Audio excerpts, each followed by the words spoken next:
Welcome to the live stream. Over the last couple of weeks, looks like we had, right now it says 18,000, about 18,000 federal employees who are on probation. They've been terminated. So I'm going to go ahead and answer questions about the RIF, about the hiring freeze, any other type of federal government job questions you may have. I'll try to answer those.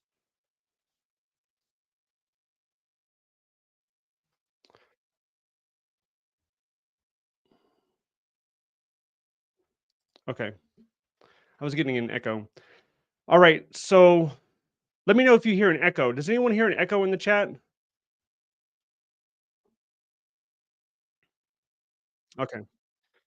Hey, first, let's go ahead and jump over and look at USAJobs.gov just to take a look at what we have currently going on here. There's still jobs hiring. There's over 6,000 jobs open to the public right now. If you're a federal government employee, there's over 10,000 jobs that are showing on USAJobs.gov. This is still a 50% drop. So what was normal previously was like 12, 13,000 open to the public. What was normal for federal government jobs was over 20, 21, 22,000. So we're still probably half or even less than half right now when it comes to open jobs that you can apply for. And let me get to the first question. There were some previously submitted questions that I'm going to try to touch on before I go into the chat. And that first question I have comes from, nope, that's not it. First question is, what are your rights if you are terminated versus laid off? So this is from Sesrom. What is the difference between termination and laid off? Now, the way that I'm going to approach it really is you have terminated for performance and misconduct, and that is, let's say, a career status individual is terminated. That's going to be different than somebody on probation. Somebody on probation, probationary status, they can be terminated for no reason. Really, they're an at will employee. Sometimes the agency will give you a reason, but they don't necessarily need to give you a reason. So, to see the differences, I'm going to show you this chart right here. So, the differences between termination and laid off, you know, the notice is going to be one big difference.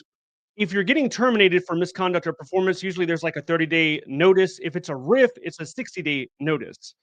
And another big difference will come in severance pay. So termination will not result in any severance pay, but a RIF could if you are eligible. So these are some of the differences. You can appeal a termination. Now, once again, not if you're a probationary employee. You don't have any appeal rights. You don't have any civil service protections just yet. But there are some cases like VRA. There are some people, veterans under certain categories that can still appeal. And layoff, you have protections, and we'll get into a little bit more on that in a bit. Now, when we're talking about RIFs, because I know a lot of people are anticipating RIFs, I believe it's March, in the middle of March or the end of March, the agencies are required to submit a RIF plan to OPM. Now, with RIFs, there's a standing order, and I'm gonna talk a little bit about the standing order, and that is what you see currently on the screen. So you have the most important, which is the tenure group. The tenure group means, are you a career employee or are you career conditional? Now, career conditional could mean you're on probation, but it doesn't have to. Career conditional means you have less than 3 years in the competitive service as a federal employee. If you have less than 3 years, you're more than likely a career conditional employee. And that puts you at a lower category than a career employee. Now, you could be career conditional. Let's say you have 2.5 years in the government. So that means you're not on probation. So maybe you were not targeted when it came to the mass layoffs for people that are on probation. So that could be the case. So career conditional is it is the same as probation when it comes to the standing, but it's not the same when it comes to firing people that are on probation. The second is veterans preference. The absolute highest veterans preference would be 30% disabled. And then after that, plus 10 plus 5, and then after that, non-veteran. Number 3, years of service. How many years of service do you have? And then 4 is your performance ranking. Now, let's say you are a career employee, you have 10 years in. You are a veteran, but the guy next to you is a veteran also. He's 30% disabled just like you, and you're both career employees. That's when your years of service comes in. So if you have 10 years and he has 15 years, he would be at a higher standing than you. And then if everything is equal, it goes to the performance. Hopefully that helps you understand it a little bit. Let's talk about the tenure groups a little bit more. So the group 1 is career employees. Group 2 is career conditional, like I mentioned just a second ago. Group 3 is the temporary employees. The only one that has bump and retreat rights is group 1. So if you don't have 3 years in the competitive service as a federal employee, you do not have bump and retreat rights. I'm gonna get into that in a second. But first, let's look at the veteran status. Let's go a little bit deeper into the veteran status. So you have 30% disabled, that's the highest. And then veterans with preference, 5 or 10 points, that's gonna be higher than non-vets, and then you have non-vets. Okay, bump and retreat. Let's just go over a couple examples. Bump and retreat. So in this situation, you have 3 employees. The GS9 employee C, he gets laid off. So he gets riffed. Now, B takes C's spot, and A takes B's spot. So in this type of situation, you can go to the same GS grade or lower. So this GS12 ended up taking the GS11's job, the GS11 took the GS9's job. And you can see it clearly states in this column for retention, the highest individual that had the retention was employee A, which was the GS12. Now, retreat is when you retreat back into a position that you previously held. So if this GS12, which is employee X, they previously held a GS11, so they can retreat back to that, and the GS11, they get laid off. They only had 5 years in service. Okay? So hopefully that helps you understand a little bit more. And that was kinda long, so I'm gonna go ahead and look at the comments, see what kind of comments we have, and there's quite a bit. Good morning. Good morning, Dana. I'm a new employee. Let me put your comment up there. I'm a new employee for the federal government. Okay, we were told last Thursday that we are exempt from layoffs. Well, that's a good sign, but you're not trusting this. I don't blame you for not trusting it. Can you explain PPP and other programs for displaced workers? So PPP, that's pretty much exclusive to the Department of Defense. That's the Priority Placement Program, and the way that that works is you have to interact with your HR. It's not like an open public website where you register for it. You have to contact your HR. The HR You and the HR will communicate, and you'll be put into the system. The system is an automated system. So as positions are available, you wouldn't have to apply, but if there's a good fit, they would automatically try to put you into that position. The problem with it for DoD is right now DoD, we could see tens of thousands of individuals lose their job. So there's gonna be a whole bunch of people on PPP, and there's not gonna be enough positions hypothetically. So that could be an issue with that. Outside of that, you have CTAP, and then you have ICTAP. So IC is interagency. It means it's not within your agency necessarily. CTAP is within your agency, and ICTAP is throughout other agencies, not necessarily your agency. But there's a hiring path on USAJobs.gov that you can click, and they're gonna prioritize individuals that were let go due to no fault of their own, due to a RIF. Okay, thank you. Kim, can you explain your take on the email? So the email we're talking about is the one that went out yesterday from OPM. And if you haven't seen it yet, maybe you haven't logged on to your work computer, you haven't checked your phone. It looks a little something like this right here. So, it says, "From HR@opm.gov, the subject is, 'What did you do last week?' Please reply to this email with approximately 5 bullets of what you accomplished last week and CC your manager. Please do not send any classified information. The deadline is tomorrow at midnight." So, a couple things. It doesn't say in the email that if you do not respond, that's a resignation. The reason why people believe that if you do not respond, it's a resignation is because that's what Elon Musk tweeted from X. He tweeted that if you do not respond to this, it will be seen as your resignation. It doesn't say that anywhere in the body of this email. Second thing, every agency is dealing with this in a different way. Some agencies have told their people, "Do not respond," and wait to get guidance from their chain of command. Other agencies, they're like, "You can respond if you want to." So, how you approach this, I would first contact your supervisor. In fact, everything that I'm saying right now, your point of contact should be your HR representative and your supervisor. Okay. When it comes to this email and how you should respond to it, ask your supervisor, or if they're not responsive, ask your supervisor, find somebody, or even ask HR, find somebody within your organization to ask them. What I would do in this type of situation, though, I I don't see any harm in responding to it. So, I if it were me, I would probably respond to it. I'm not telling you to do that, I'm telling you to check with your supervisor. What this is, essentially, is within the federal government, you have multiple different agencies and offices that request this type of status update regardless. So I worked in multiple offices, and they have all asked at the end of the week, "Please submit this." It's usually on a SharePoint, or it's usually an email or something like that. I don't think federal employees will have a hard time finding achievements or bullets for this type of email, but I think this email, it says a lot of different things. For one, I think it's generally disrespectful to the federal workforce, because you, as a federal employee, you have a supervisor, and the supervisor has a manager.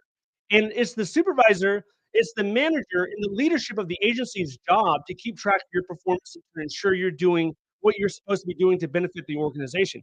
So OPM, and really Elon Musk, but OPM is circumventing all those levels of leadership, and it is the epitome of micromanaging. And I don't think it's necessarily to go through hundreds of thousands of emails. I think it's more of an intimidation tactic where they're trying to put pressure on the federal workforce to make them uncomfortable, to remind them constantly that we're watching you, that you're not safe, that you're in danger, that we're looking for ammunition, that's kind of the vibe that I'm getting with the entire thing. I don't think it's an issue of, are you performing? Because anybody, regardless of what office you're in, it doesn't take much to come up with 5 bullets. You could think about what you did last week, you could slap it on ChatGPT, and you can come up with a great, very nicely worded 5 bullets. But like I said, I don't think it's about that really. I think it's about something else.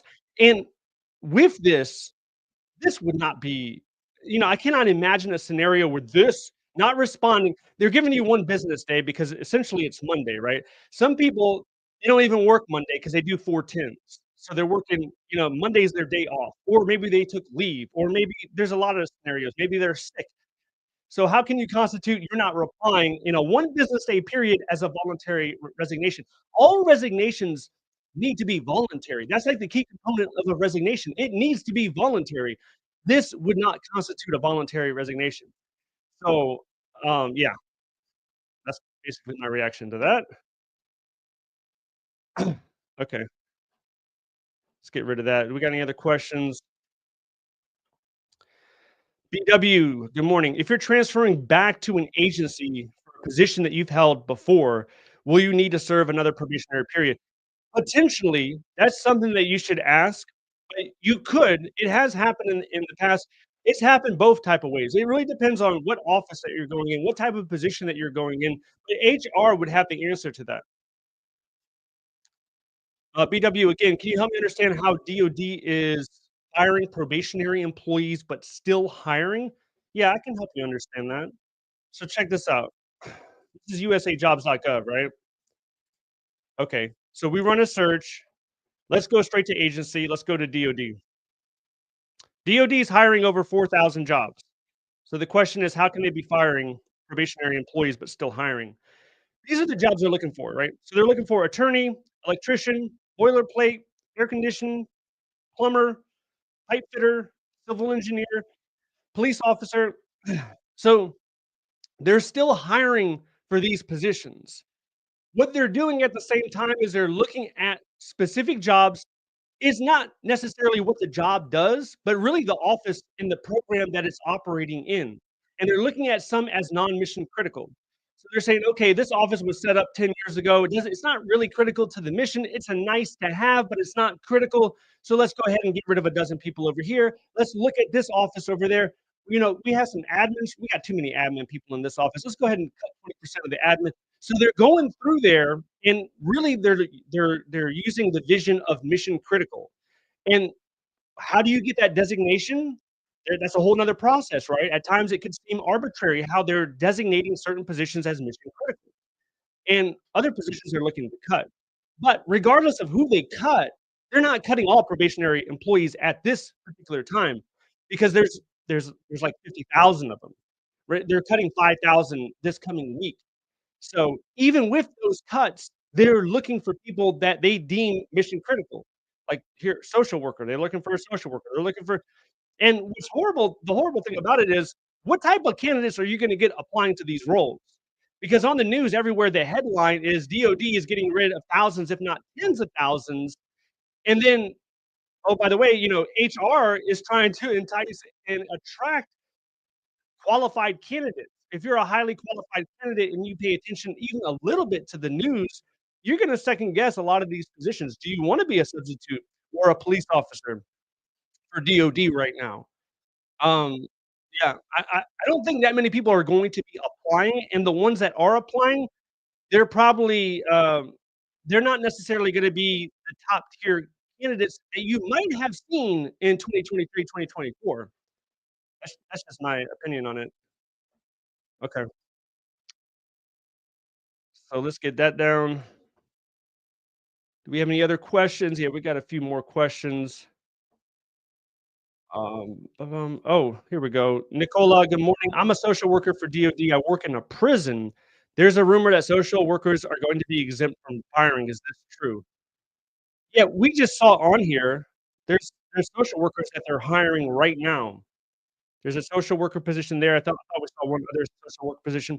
I'm not I don't know. I don't work with social workers in DOD. I'm not sure exactly, but, you would have to say, "Who told me that? Who told me that?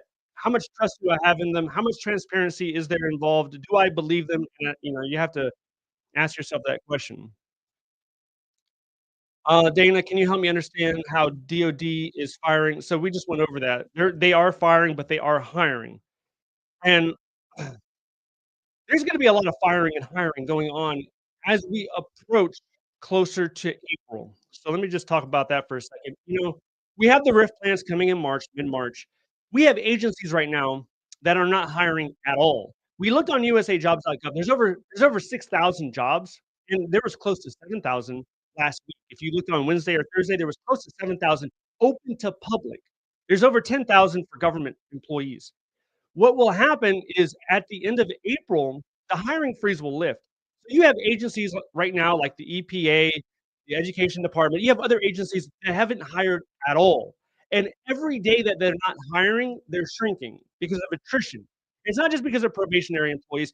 You have people that just naturally, no matter who is in the administration, they are naturally looking after their best interests. And they could say, oh, my cousin just got a job at Amazon and I got the connection in order to get a better job. So I'm going to jump to Amazon, or I'm going to jump to Meta, or I'm going to jump to a bank, or, there's so many possibilities that people have each and every day when it comes to getting another job. So there's natural turnover each and every day, from retirement, from better opportunities, for a lot of different reasons. So these agencies that are not hiring, and there's quite a few of them that are not hiring and haven't been hiring since January 20th, they will need people to fill roles. So what's often brought up is there's a 1-to-4 ratio. There is a 1-to-4 ratio. That was in the executive order, but that doesn't apply to public safety. That doesn't apply to immigration. In some cases, it doesn't apply to national security. And the head of the agency will be able to make exemptions. So we have new leadership coming into executive agencies. They're they're getting the lay of the land. They're understanding what programs they're in charge of and where the pain points are, and they're going to realize that in order to make a lot of these programs function, you need to have them staffed. And the danger really of taking, let's say, an agency like, I don't know, Department of Labor, and when you reduce an agency like that arbitrarily by 50%, that means the individuals that remain, they have to do the other 50% of the work. So although maybe they were working at 75%, perhaps now they're working at 125%.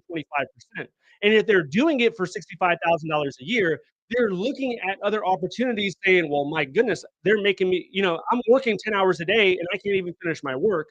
Maybe it's worthwhile considering a job in the private sector that pays the same or even more in a lot of situations.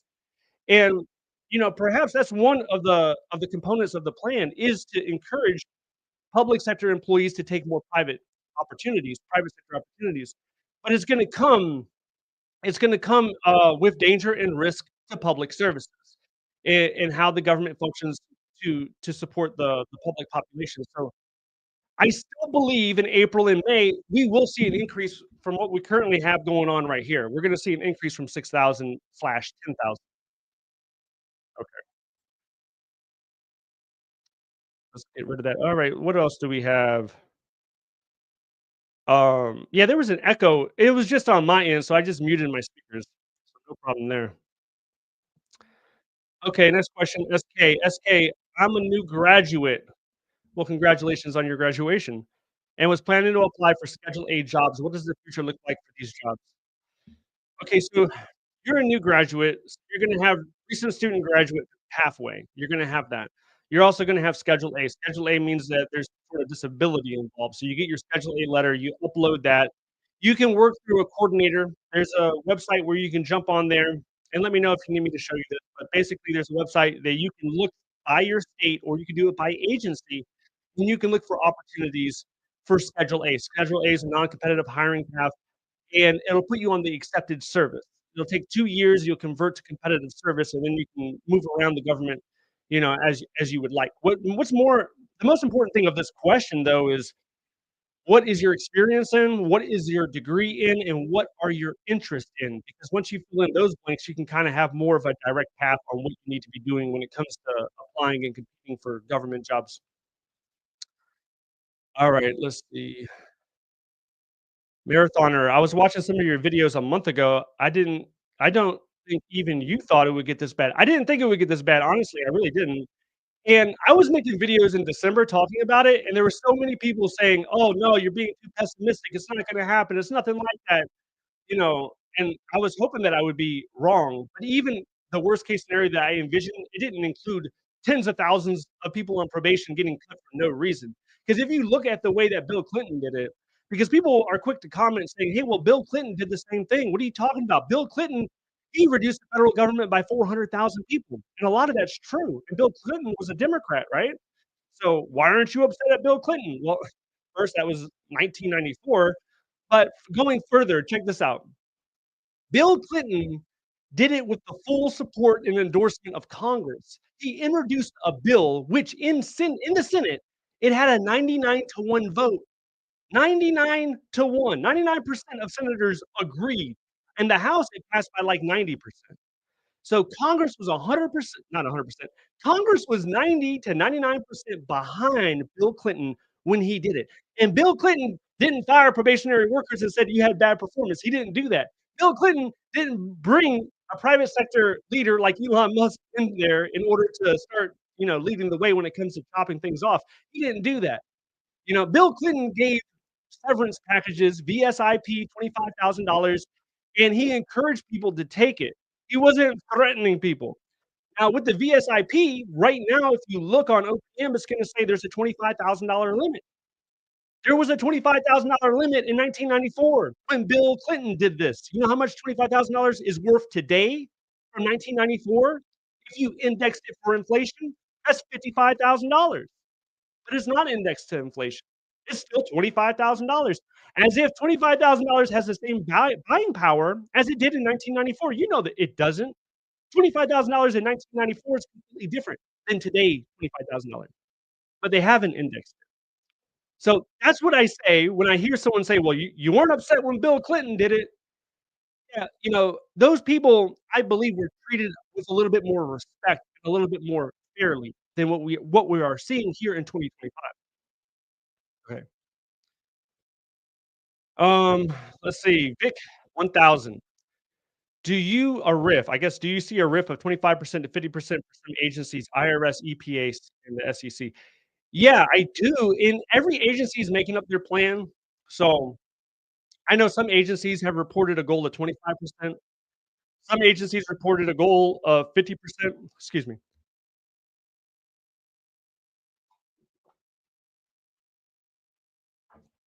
And then, some agencies have even mentioned certain offices, like, "We're looking at these offices first." So, if you're in the agency and you're not getting those emails, you can ask your supervisor, you can ask somebody that you know in HR or somebody knows. There are hints that are coming out across all agencies. I don't really wanna get too specific on exact agencies, but, the word is getting out there. It's not official yet, but they are planning, and part of their planning should include reintroducing the VERA, the voluntary early retirement, and they should consider introducing the VSIP and extend that cap that we just talked about. So, we'll know a lot more next month, probably the 2nd, 3rd week of March. All those plans should be public. I mean, they're all going to OPM, so we should understand the blueprint and the guide and the plan for each agency because 'cause they're being developed right now. Um, Beach Girl, can probationary employees still collect? I don't know what you mean by collect, but so the individuals that were on probation that were terminated, these people, they can go and file for unemployment because they were terminated. But the big thing is, okay, in their termination letter, it says poor performance. Some states, they look at that and it could make you ineligible. And I know for sure that when it comes to performance, Mississippi mentioned something. Texas mentioned something. I think even Florida. Not every state. Usually it's on misconduct. So there's a difference between performance and misconduct. And pretty much every state will say you're not eligible for unemployment due to misconduct. But for performance, it's a little bit more nuanced, and you have to get into your state and figure out exactly what's gonna be available to you if you can actually file. That's one of the big concerns with the language inside of the termination letter. Um, alright. So Aaron says, "What is the difference between someone with a 2 in Block 24 and their SF50 who is career conditional instead of a probationary with a 2?" The big thing with the current climate right now is if you are on probation, which means it could mean 12 months, you have 12 months or less in federal government service. It could mean 24 months or less, and in some rare circumstances, it can be 36 months or less. So if you're on probation, you're more of a target. If you're career conditional, but you're not on probation, you're less of a target. If a RIF hits, they're gonna treat you the same as a probationary employee because you're gonna be number 2 when it comes to the standing. So number 1, the first category is going to be career competitive service, which means you have 3 or more years in the competitive service as a federal employee. Number 2 is career conditional or probation, and number 3 is temporary workers. Okay. Shannon, good morning. If the hiring freezes until April, what happens to us who are still on probation? If you are still on probation, you will remain on probation until your 12-month mark or till your 24-month mark, and then at that point, HR should convert you, and they should have it so that you're no longer on probation. The hiring freeze is not gonna impact individuals that are on probation necessarily. So, I mean, I would need more context to answer that question better. Vic 1000, hiring freeze is lifted, will fired feds just be rehired? Not necessarily. When the hiring freeze is lifted, you're gonna have to apply for positions that are posted on USAJobs.gov. Now, anybody can apply to the positions that we just looked at. There's thousands of them, right? So anybody can apply to them. If you're on probation, if you're a current federal employee, you can apply. Although you might wanna reconsider because if you're not on probation right now and you take another position, you could potentially be on probation again. That's a separate thing. If you were recently terminated because you were on probation, and they just decided to fire you, you can still apply. There's nothing that says you can't apply. If you took the deferred resignation, you can still apply. So with the deferred resignation, let's say you take that, right? There was like 77,000 people that took it. With the deferred resignation, you could have accepted that, and right now, you should be getting your full pay and benefits until September 30th. During now and then, you can still apply to another job. Let's say you took the deferred resignation from the Department of Agriculture. You could apply to different agencies. You could apply to DOD right now. But if you get hired through DOD right now, then you would no longer get your full pay and benefits. That would stop, and you would just continue as a typical regular federal employee. But everyone can apply, for the most part. Okay. What else we have? Good morning, TB. Thank you. Um, Elon. What an interesting name. Elon! Armand, the current firings have nothing to do with performance. I'm also very surprised that no one is looking at the legality of People are looking at the legality. There has been over a dozen lawsuits filed. DOGE has won a lot of the lawsuits so far. So when I'm talking about victory or losses, I'm talking about what a victory is for federal employees, what a victory is for unions. A victory right now looks like an injunction. If a federal judge can do a temporary injunction, that is like a small victory. And that is not happening very much. There wasn't an injunction temporarily for the deferred resignation, but then that was, like, for what, 48 hours or so, and then they went ahead and resumed it. There's another one currently for the government as they give out contracts or as they get into contracts with contractors. They were saying that if you have a DEI office or if you have DEI policy that would make you ineligible for a government contract, that right now has an injunction. So, but a lot of other stuff, when it comes to firing probationary employees, there were lawsuits, and a federal judge recently said, "I don't wanna get involved. This is not within my purview, so I can't rule on this matter." So, I mean, the show goes on. The roller keeps rolling in that case. But, yeah, a lot of people are trying to do things about it.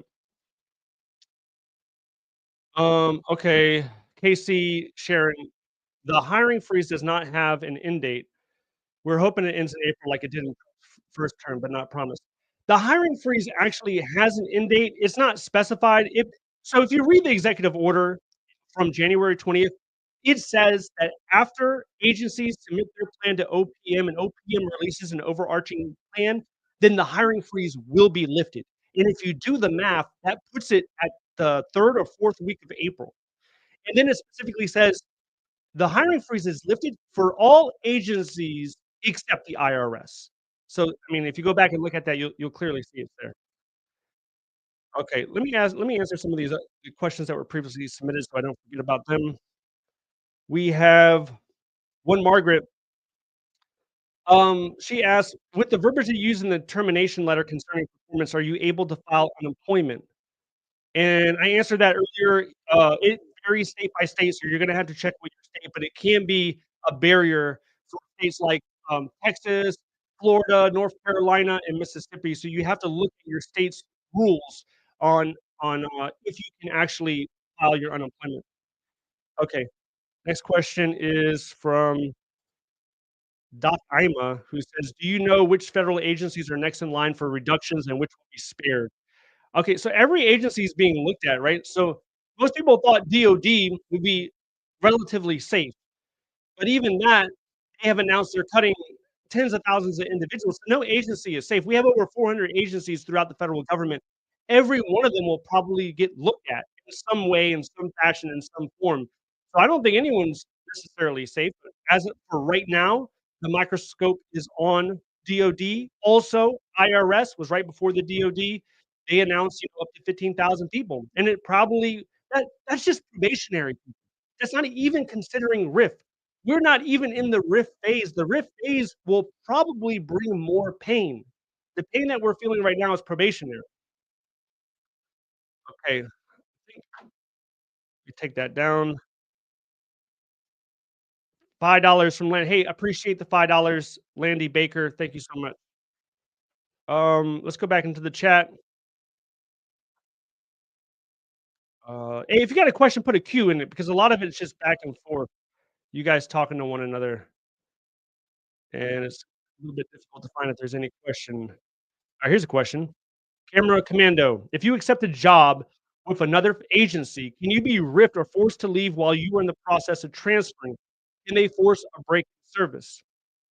So theoretically, hypothetically, yeah, that could exist. You would think, I would think it should not be as common because if there's an agency right now, with an HR office right now that's trying to fill roles, the roles that they're trying to fill should be mission critical or the equivalent of mission essential, right? They shouldn't be filling roles in that are going to get riffed.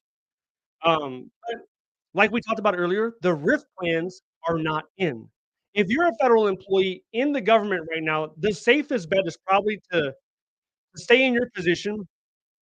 And the main reason I say that is because if you leave to another position, you could potentially be placed on probation. But at the same time, if you're in the federal government and you know that you're in an office that could be targeted, you know that your office isn't really grounded in any type of statute, any type of law, and it's more of an initiative program that's kinda recently stood up within the last 5 or 10 years.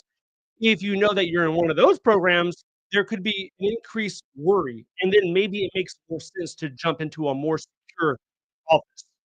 So, I mean, I'm still talking to individuals that are applying for positions, but for this month in February, 90% of the positions were in DoD. So I'm talking to people that are in DoD that are trying to get another job in DoD, and in one case, it was a lady trying to get a promotion, which it made sense in her situation because the supervisor was actually resigning. So if the supervisor is resigning, you're in that office, you're already gonna have more work on your plate.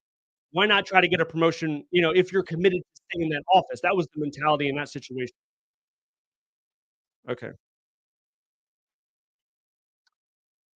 Yeah, Justin Hall, email from the union, ask how about instead of sending 5 bullets to why are we gonna have a national strike?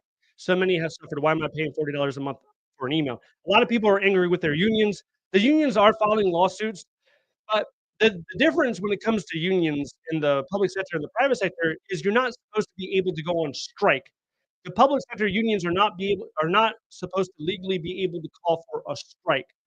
Now, I know it was done, I think, with the air traffic controllers during Ronald Reagan, I believe, decades ago. All those people were fired.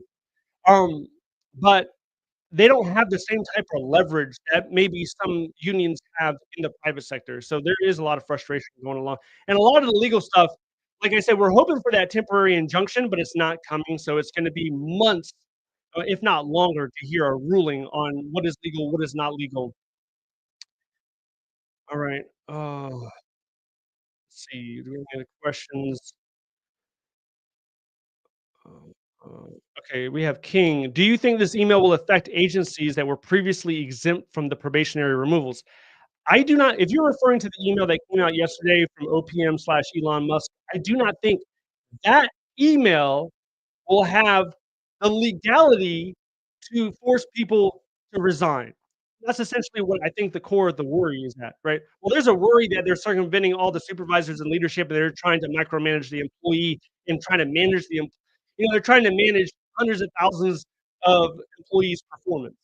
But aside from that, the main concern, I believe, is if you do not answer, that is gonna be the equivalent of you resigning. And there's nothing about what I just said that sounds legal. There's nothing about there's an email that pops up in your inbox, and you have 24 hours to respond, 1 whole business day to respond, and if you do not, that's considered voluntary resignation. I don't believe that. I mean, for one, the letter didn't say it. That's one reason I don't believe it. It was tweeted on Twitter or X. It was tweeted. It doesn't say that in the letter. Number 2, you have agencies right now telling their employees not to respond. There's some sub-agencies, sub-offices within DoD that I have emails of. I'm not gonna show it right now, but I have emails of leadership saying, "Do not respond to the letter." That's another reason why I don't think it's gonna be an automatic resignation. I think it's more of a pressure technique. President Trump told Elon Musk to get more aggressive. This is what more aggressive looks like. That's what I would say about that. Okay, let's see, what else do we have? Brocha, how do the RIF calculations work? I understand you get points if you're a veteran length of service. What is the threshold? I mean, it depends on the agency and what office, and so the threshold is gonna be different depending on what makes up that office. In DoD, you have way more people that are veterans. Throughout the federal government, there's like 30% that are veterans. If you're looking at some agencies like HUD, you have like 10% that are veterans. But you go into the Pentagon and it's over 50%. In DoD, it could be 52, 53, 55%. Department of Air Force is something close to 60%. So in that case, everyone's starting off as a veteran. And then it's what type of veteran are you? Are you a 5-point veteran, a 10-point veteran? Are you a 30% disabled veteran? Because that's pretty much the 30% disabled is the highest that you're gonna get. And it depends on a lot of stuff. Tech Trekkers ask, "If my tentative job offer is presumably exempt from the freeze, should I expect to wait until after the freeze to receive a final job offer and EOD date?" This is something you have to ask your HR representative that you're in contact with. So some people had job offers, let's say before January 20th, and they were rescinded. If they were not rescinded, HR would tell you. They're like, "Hey, listen, this position," excuse me.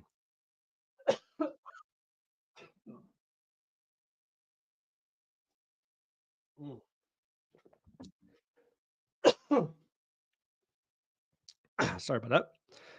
HR would tell you essentially that, "Hey, this position is exempt. We're gonna continue the hiring process."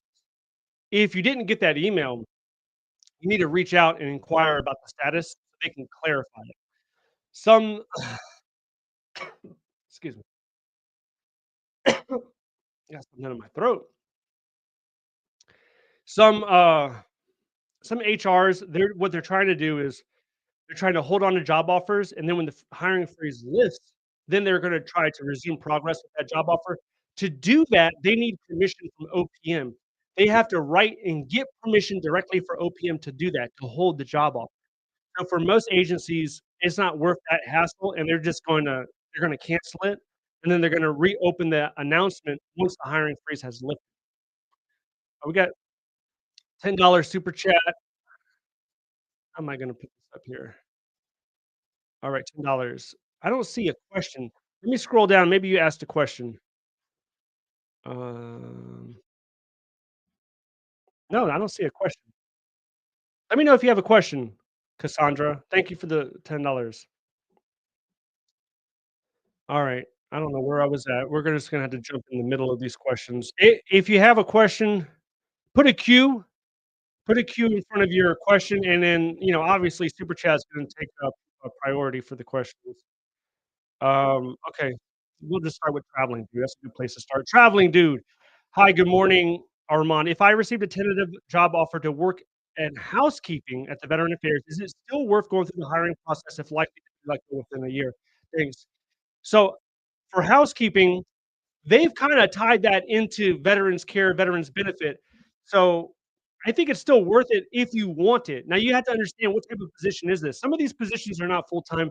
If it's a full-time position, is there a promotional potential?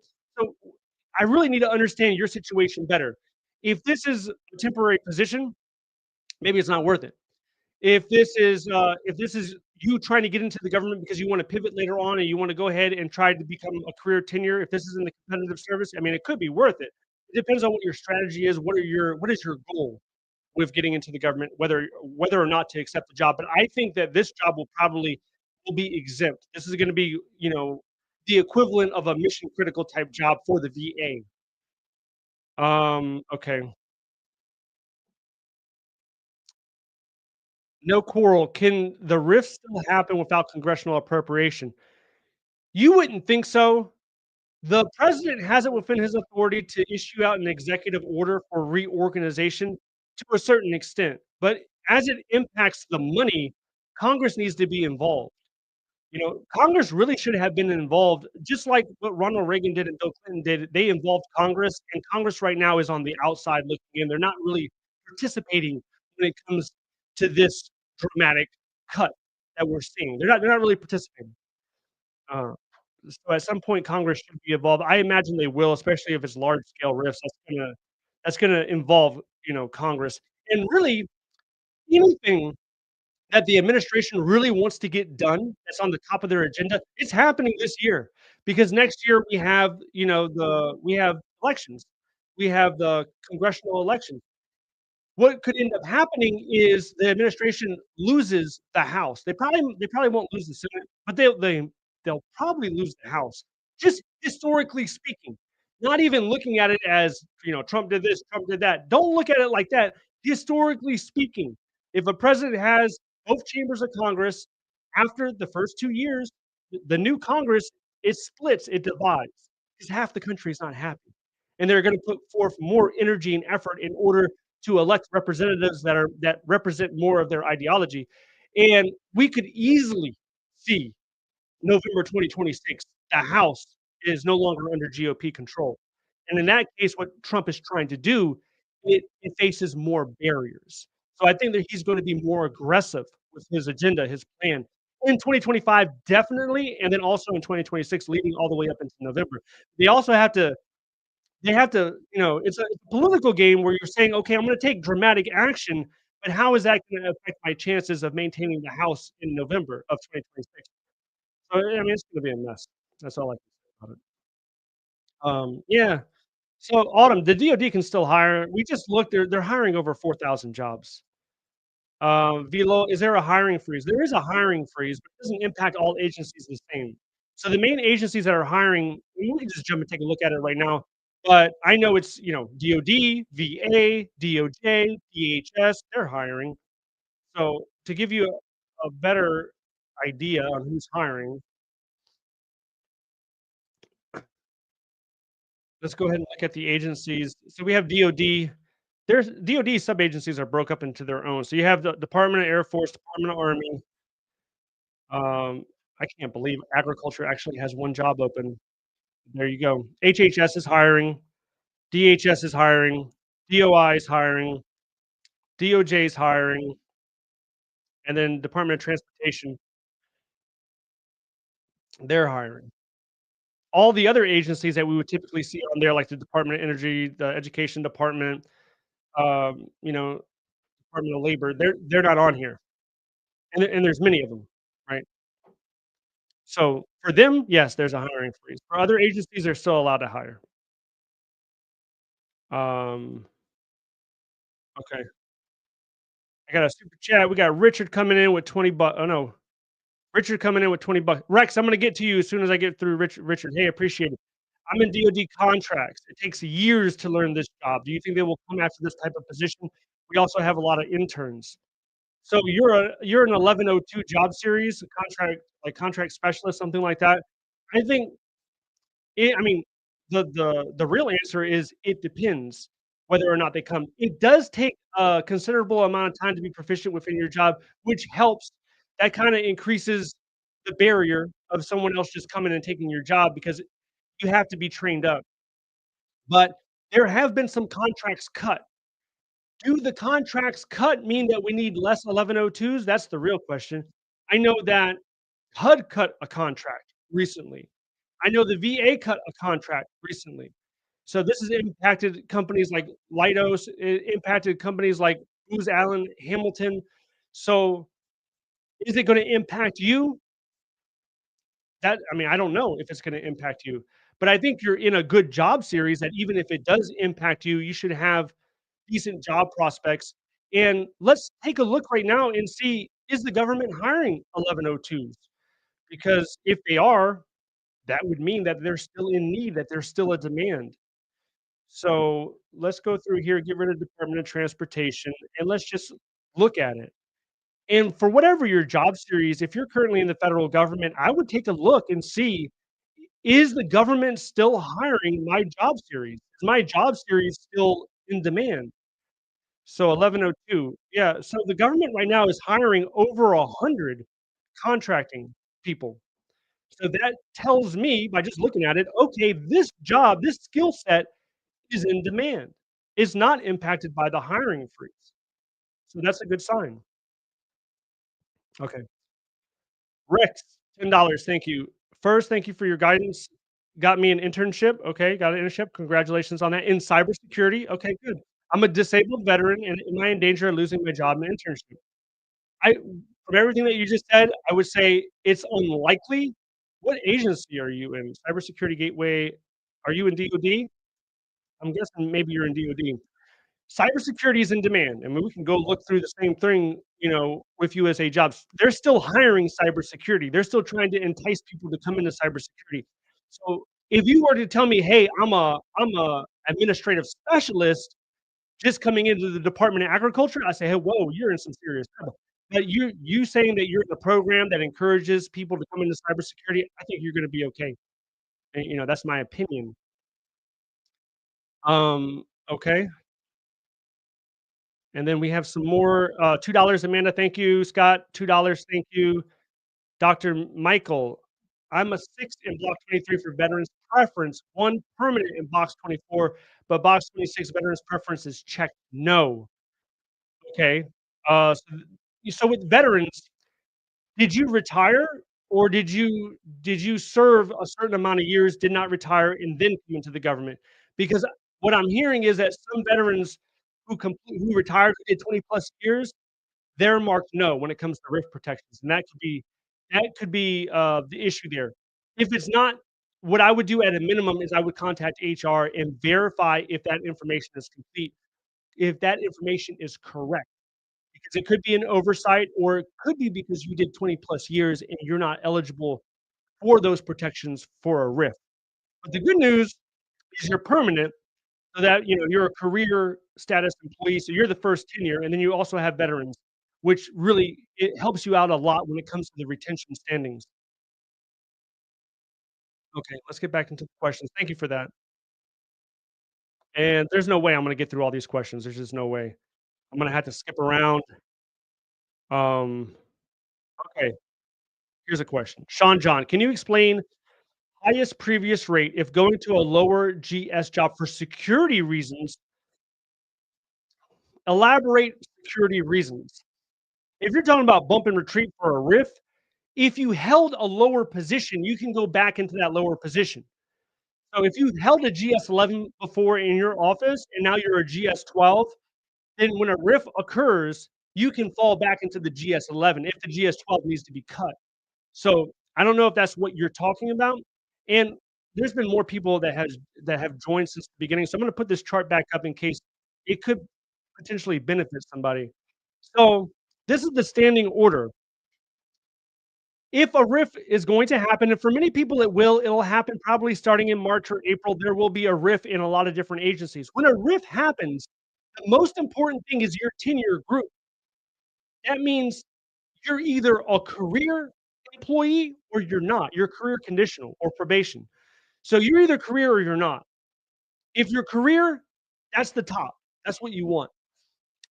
Now, after that's been established, the second thing is veterans preference. Are you a veteran? Yes or no? You are a veteran. Okay. Are you a 5 point or a 10 point veteran? If you are, good. If you're a 30% disabled veteran, that's the highest category. So I'll show you the chart. 30% is the highest. 5 or 10 is right below that. And then non-veteran is the lowest. Then the next thing is years of service. So if you and your buddy that sits in the cubicle next to you, if you're both career employees, meaning that you've done 3 years in the competitive service, you check that block. You're both 30% disabled, you check that block. The next thing that's compared is how many years. You have 10 years and he has 12 years. Well, then that means that he has a higher standing than you, and you're at more risk than he is. And then after that, like, let's say you both had 10 years exactly, then the next thing would be your performance ratings. So this is the order that it goes in during a RIF. And then the bump and retreat, so the bump in this scenario, you have employee C who only had 5 years of service.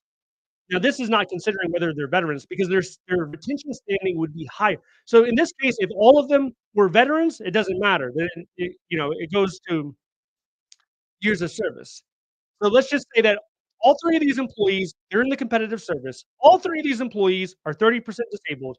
Now we're looking at years of service. So employee A is gonna bump B, and B is gonna bump C because of years of service, which is the 3rd category when you're looking at the order of standing, the retention standing. So, I mean, hopefully that helped out some people. All right, next question, Linda. Linda. Will agencies protect their employees from the Elon Musk email harassment? Some agencies are giving guidance not to respond. Now, the email is coming from opm.gov, so they're limited on what they can do. They can't say they can't say reported as harassment or phishing. What they can say, what the most that I have heard up to this point is there are some agencies telling their employees not to respond. And it is viewed as harassment by, a lot of people. That will not be their official stance, though. They will not come out and say it. They're not supposed to say it. Um, okay, let's see. What else do we have?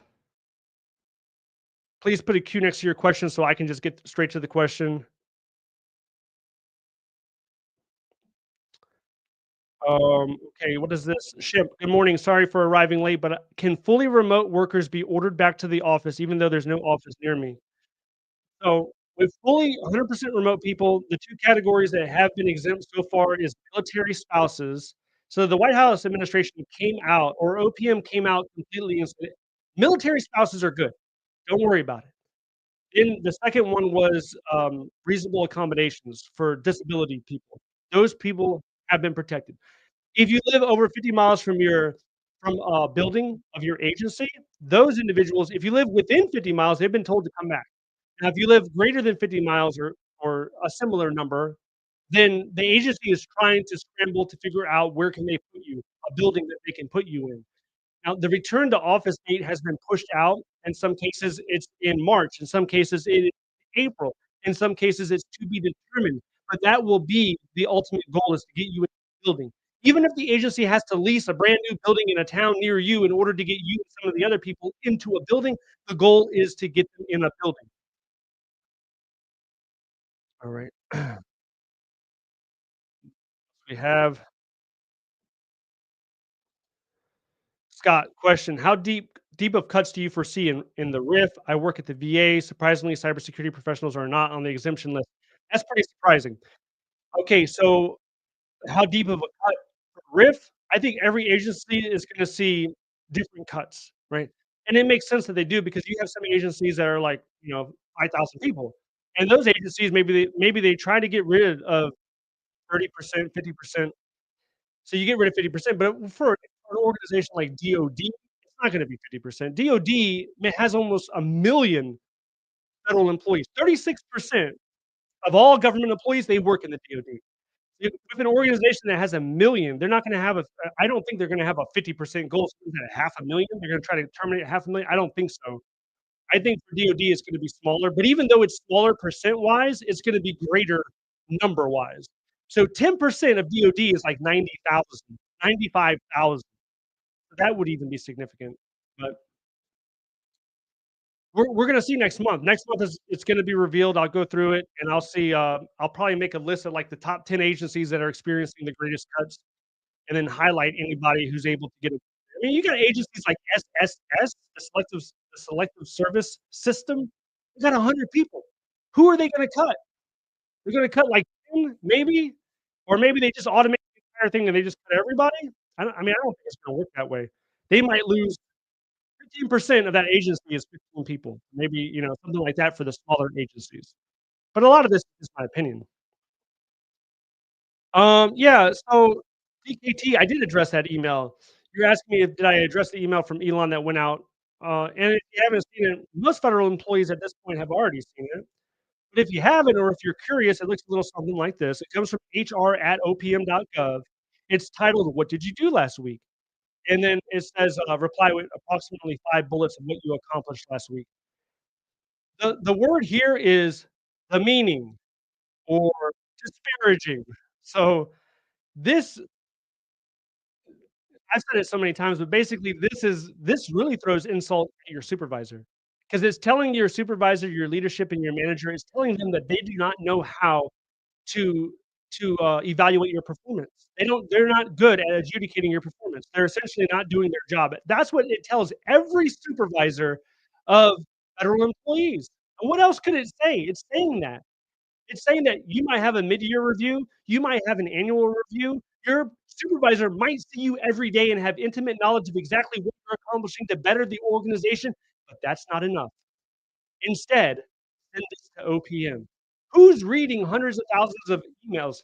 I don't know. This seems more like, did you do it or didn't you do it? And if you didn't do it, then maybe, we highlight the people who didn't do it.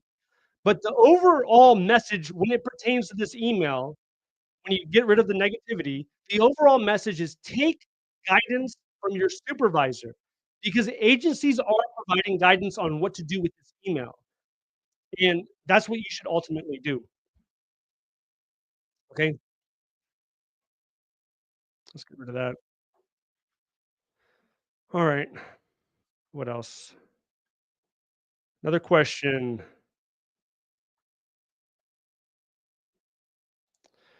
Craze. What if you're in a non-supervisory PD and they redescribe your PD into a supervisory position description? Will you be put on supervisory probation?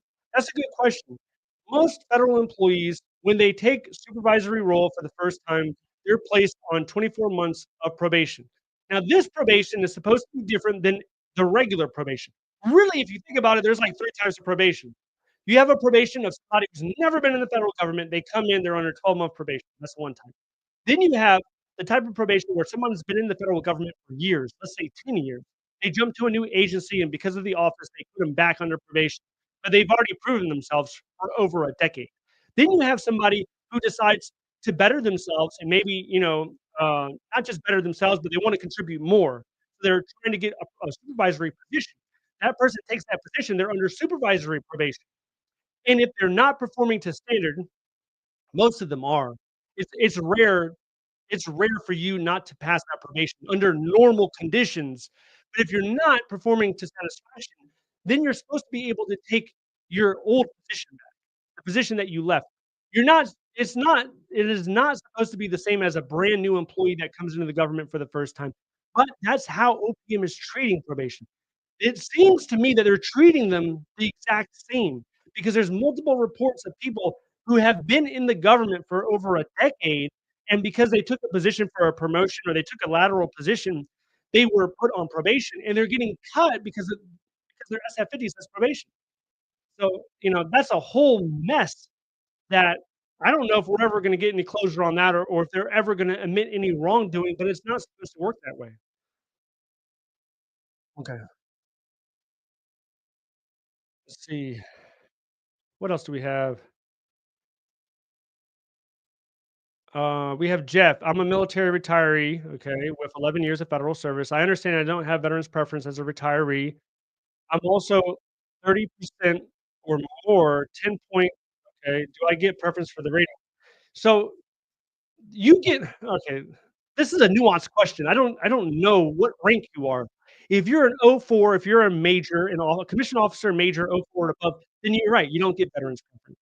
But if you're a captain or, an O 03 or below, or if you're enlisted, you still get veterans preference. The way that you envision or you look at the whole veterans thing for federal governments, if you're trying to get into the government, because that's what it seems like, that's what you're asking perhaps. It looks like you're already in the government, but you have different ways to attain other federal government jobs. You have VRA, and VRA employees, they have appeal rights even if they're on probation, and that means you have a connected disability or you have a campaign badge that you earned while you were on active duty. So that's one. Then you have 30% disabled. That's a non-competitive hiring path. You can get placed without the job even being announced on USAJobs.gov. You can get jobs using 30% disabled. That's another one. And then you have your +5, +10, and I think that's what you're talking about. If you're an O 04 or higher, then you're not gonna get your +5 or +10 when it comes to veterans preference. So there's a bit of nuance depending on your service and what rank you were able to obtain in the military. But with your question, it seems like you're in the government with 11 years and you're looking to get into another federal government job. So if that's the case, you can definitely do that, and you can use the paths I just mentioned in order to get it. This reminds me, somebody was asking me the other day, somebody emailed me and they said, "Hey, listen, I bought back my military time." That was the big issue of concern, right? "I bought back my military time, and now I'm thinking I might get terminated. I might get fired. What can I do?" When you buy back your military time, it's different amounts. It could be, a couple $1,000, it could be more, or it could be less. The thing is, when you get terminated, you leave the government, you can recuperate the money that you put in, or you could leave it there. If you leave it there and you get a federal government job later, then all your time is counted because you already bought it back. But some people decide, I want my money back. Same thing with FERS. FERS is the retirement or the pension or the annuity, whatever you wanna call it. So FERS, you contribute to FERS. If you get fired, you have the right to request your contribution. So if you don't know it already, you should know it, but you contribute 4.4% to FERS unless you came in over a decade ago. If you came in within the last 10 years, you probably contribute 4.4% to FERS. You're doing that every month. So you have contributed the equivalent of thousands and thousands of dollars if you've been in the government for at least a few years. You've contributed a lot of money to FERS. You can always opt to take the money back. Now you're not gonna get the match because they match you. You're not gonna get the match, but you're gonna get the money that you put into it. You could do that. But if you have 5 years or more in the federal government, you should know that you have a pension. You're fully vested in a pension. It's crazy to me how some federal employees don't know this already. But if you have 5 years, you're fully vested to take your pension or your annuity at the age of 62. So you can get that. And if you're 5 years in DC as a GS-14, that could be the equivalent of like 700 bucks a month. So maybe you wanna do that instead of pulling your contribution out. But you're gonna have to figure it out, like, what makes the best sense in your situation. Do you keep it even if you get cut, maybe you come back into the government under another administration. Maybe the next administration is more government friendly. I think any administration would be more government friendly than the one that we're currently in right now. So, I mean, you just have to look at it. Okay, let's see. Did I miss something? Oh, yeah, super chat. Bozo Rachel. Bozo Rachel. $10. Thank you so much for the $10. I just wanna say thank you for your videos and taking time out of your day to go live to answer everyone's question. These are scary times. I agree with you. Thank you so much, and I agree with your sentiment 100%. Alright, let's see. Yeah, Spidey Sensei. Some of the cuts to HUD seem pretty brutal. Yeah, the numbers I heard were pretty scary. Yes. Um, what do we got? We got RJ. Do you believe that those terminated for performance despite not having performance evaluation on record will have a chance of winning at protests at MSPB? You have to look at who is eligible to appeal to MSPB. Not everybody under probation is eligible to appeal. Some people can appeal if you feel that it was done for political reasons. And in that situation, yes, I do think that they have a strong chance because there's no supporting evidence to suggest otherwise. There is no documentation that says that they had poor performance or any indication that their performance was anything other than acceptable. This is just a generated letter with copy and paste language that's being sent to everybody. Um, SG707, do you think it'll be worse for federal contractors since we're twice than federal employees? So in the DC area, for every federal employee, you have over 2 contractors. Some contracts have been cut that will impact contractors in some sort of way. Overall, I do not think they will see the same level of pain as federal employees, and the mentality is the private sector does it better. I mean, that's the mantra. If you go down to Capitol Hill today and ask anybody that's in the GOP and say, "Hey, what's the mantra here?" And the mantra is gonna be the private sector does it better. They're more efficient, they're faster, and all this other stuff. So in that case, I think they're gonna advocate to put more work in the private sector. And that really means in the DC area, that means more contracts. But we are seeing contracts cut, billion-dollar contracts, billion plus dollar contracts are being cut. So that will have some trickle down effect to contractors that will have to jump on another contract in order to and then, when you think about it like that, you think about the, tens if not hundreds of thousands of federal employees that will be cut, in the future, and then you look at the contractors that will be cut due to contracts. What does that say about the DC area? And if you've been to DC, if you live in DC, there's crazy high real estate prices. What you will probably end up seeing is if you have federal employees and all of a sudden they get the pink slip and they have to go figure it out, most people in DC they're not from here. They're like transplants. So they actually live in Michigan, or their whole family support system's in Arkansas. They've come out to DC in order to chase after better opportunities, in order to go further in their career. So you might see a small exodus of DC, and that could impact the housing market within, the next couple of years. And I think that's what some people are looking at to see how does that look like? Because the main mechanism for the economy in DC, you know it as well as I, it is the government. It's not just the federal workforce, but it's also the contractors that support the government. And if you're cutting that by a certain percent, that's gonna impact the people that live here, and that's gonna impact the supply and demand when it comes to the housing market. So that's another area that's worth thinking about, you know? Alright, let's see. Oh, and anti-805, Vermont, take care of yourself. Keep a cup of warm tea near you to keep your throat moist. Yeah, I have a cup of warm coffee here. Excuse me. Not so warm anymore, but I think it does the trick. Thank you. I appreciate I appreciate the thought. All right. So, Rocky, does IRS will they fire more people next week? Highly likely. I think their plan that they came out with, I did a video last week, 15,000. That was, I think that was just the probationary folks. That's a 15% cut to the IRS. And then when the RIF occurs, they want that agency a lot smaller. If you look at the IRS was the smallest, I wanna say in 2018, the IRS was only 65,000. See, and you compare that to now, right now, the IRS is 100,000. So it has grown by what, 35% since Donald Trump's first term. You probably want that number to get back down to around 60,000, maybe even less, they would want that number to get down. So, yeah, I could see IRS, and it's one of the reasons, I mean, one of the areas of concern with the IRS is on the executive order, it says the hiring freeze will be lifted except for the IRS. It, like, specifically mentions the IRS, like, in absolutely no circumstance are you growing anymore. In fact, you're gonna be shrinking. There's one lady I helped her get, I think it was a GS-14 or GS-15 position. She was, a supervisor at the IRS, and she was hiring a team in her program. It was a newly stood up program. She was hiring a team. She hired, like, 5 or 6 people. They were all onboarded within the last 6 months. So, what ended up happening with her, she was, still under probation because although she was a supervisor, she had maybe had a year in. She didn't have 2 years in. She was terminated. Then after they terminated her, she had to go in a conference room and let her entire team that she just hired, within the last 6 months, she just hired them.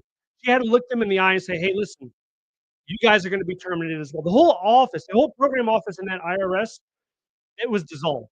It was completely removed. And, now she's done with the federal government, she's actually looking for a private sector position.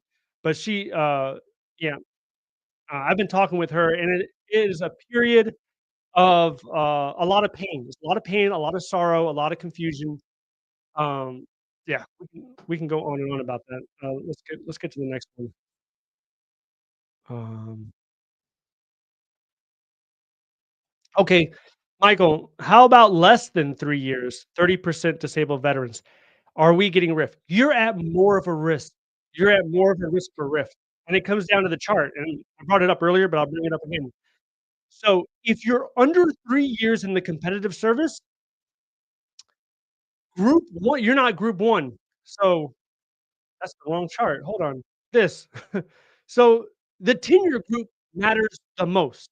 And the tenure group is, are you competitive, meaning you have 3 years, or are you career conditional? If you have less than 3 years in the competitive service, you're career conditional. You're not gonna fall in the top category. So that's gonna place you more at risk even though you are a 30% disabled veteran. You need to have those 3 years in order to get the highest standing order. So 30%, the veteran doesn't matter until you at least satisfy the first requirement, which is tenure. So, the 3 years competitive service, are you a career employee? After that, veterans matter a lot more. Alright, let's see. I think we got a couple of super chats, let me get to those. We got $5. Are the FAA interns in cybersecurity in danger of being laid off? Rex, the FAA laid off what, 700, or it was hundreds that FAA laid off recently. I don't think cybersecurity, it was not one of the areas that they mentioned. They mentioned 3 areas, I can't think of it off the top of my head, but cybersecurity definitely wasn't one of them. I would say cybersecurity is in the least amount of risk.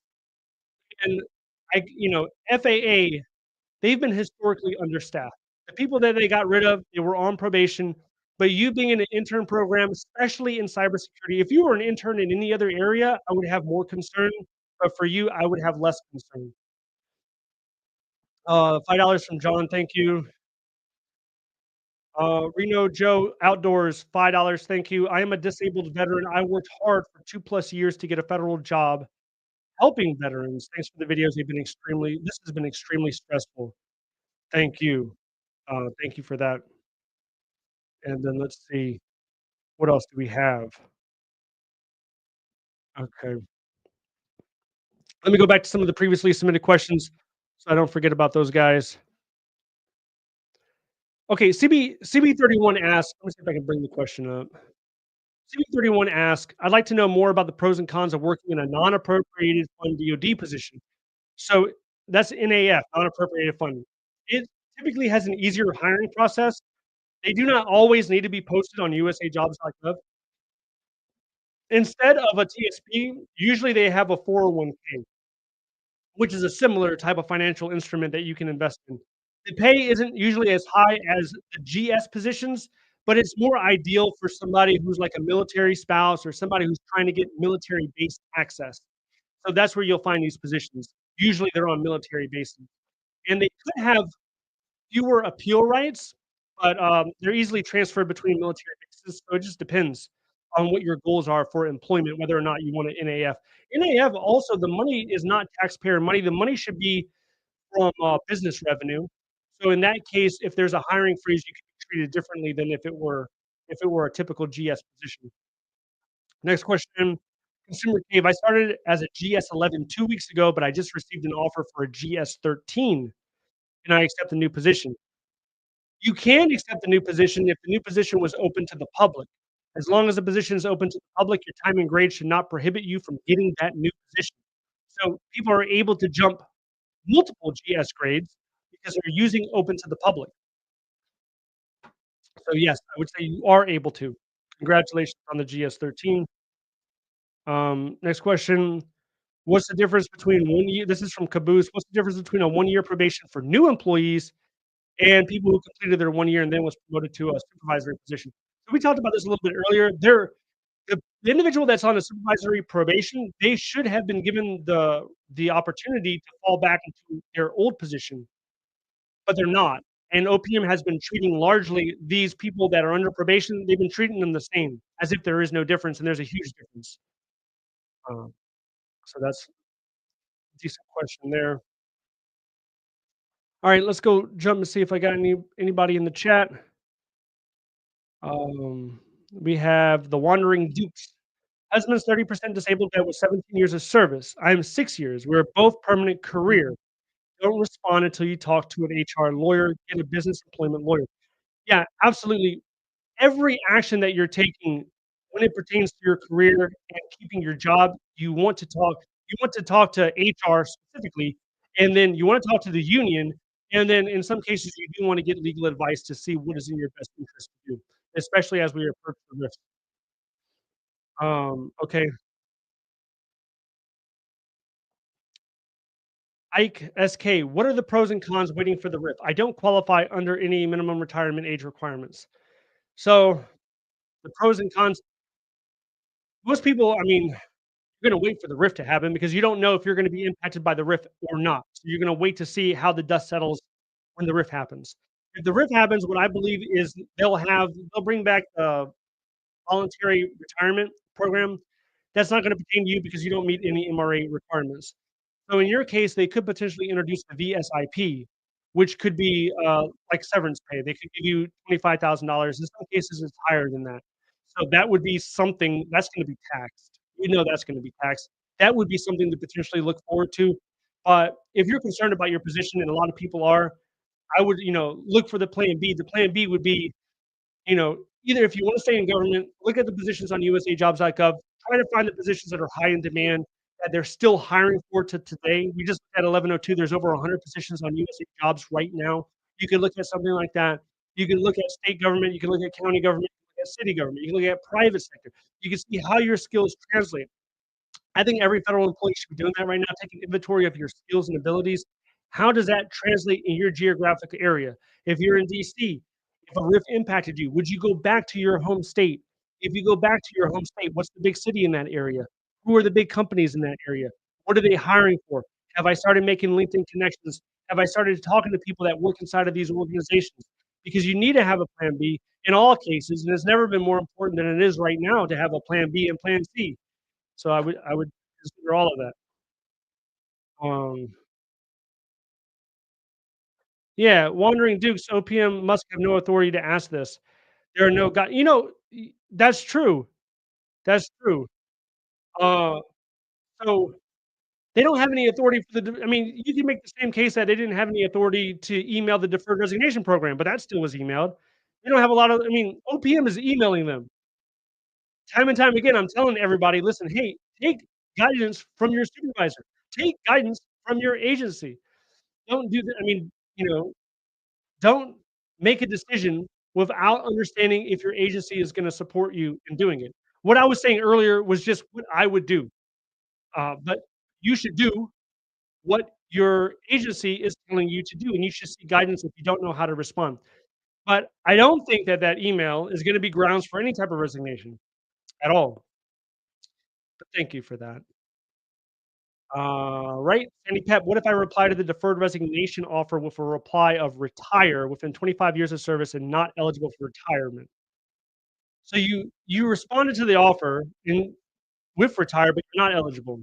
Well, the way that deferred resignation worked is you responded to the email, and then they responded to you, and then they responded saying they acknowledged you, and the next email you should have received was from your human resource office. And the human resource office, they basically were supposed to email you an agreement, and then you talk well, your supervisor needed to be on that, so a lot of agencies, they did it through DocuSign. So within there, you would have to put your supervisor's name, your administrative officer's name, and then you would have to sign that. And then so your communication was coming from your Office of Human Resources within your agency. They're gonna know if you're eligible for retirement or not. If you're not eligible, then you wouldn't be able to participate. Maybe you're asking if you're not eligible and you said you were eligible, are they automatically gonna let you go? And I don't know that answer. I wouldn't think so, but the real person to ask would be your HR office. Okay.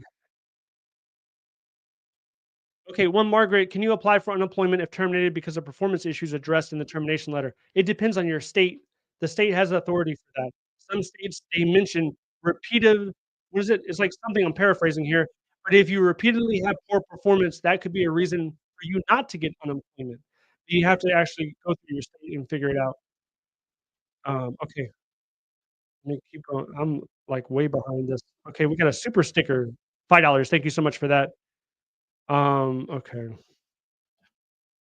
Alright, super chat. CJ Brooks, $10. I am above 30% service vet with a total of 23 years on record. So, just in that first statement, you're gonna be high on the standing of retention. I only have 2 fully successful reviews at my agency due to bouncing around. Does that hurt my chances against a non-vet with more reviews? No, it doesn't, because the answer is no, and I'm gonna bring this back up. So, for you, the first thing is, are you a career employee? You say you got 23 years of service. You didn't tell me that you're on probation. So I'm gonna assume you're a career employee. That's what you are. So that puts you in the first block is checked.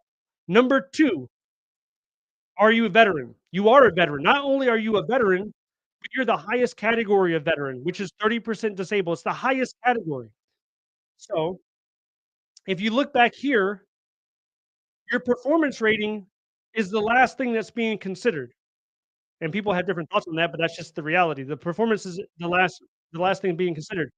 So, you being a 30% disabled veteran is going to put you at the top of the retention standing order. So, I wouldn't say you're at high risk, but I mean, it's gonna come down to what office do you work in, how significant is the RIF, how big is the cut? Those things are gonna go in there as well. But, you're not gonna be hurt against a non-vet because of your reviews. Okay. Thank you for that. Where is that? I lost it.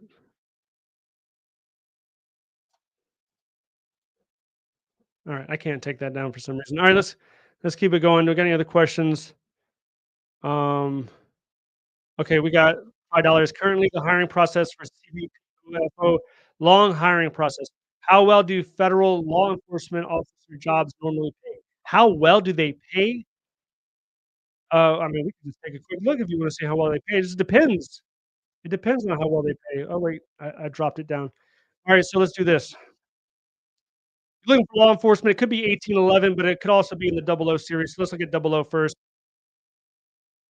Go to series, let's uncheck contracting, let's go up to the double O's.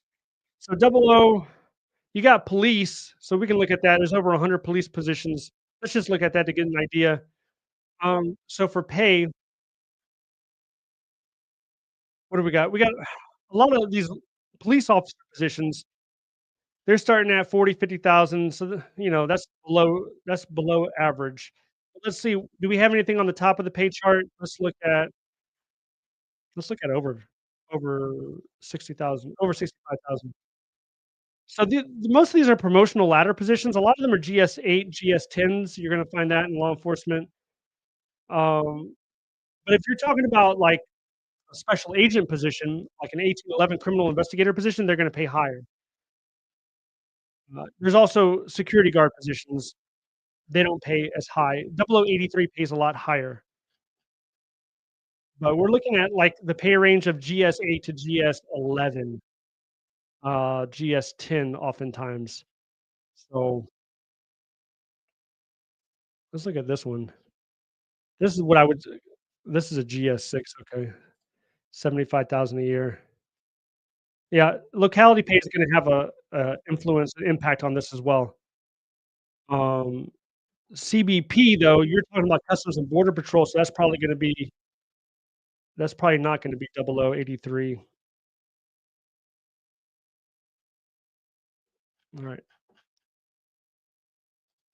Yeah, if you're doing like a border patrol agent, they're on the CL, so they do CL all the way up until GS11, and then they can go to GS12.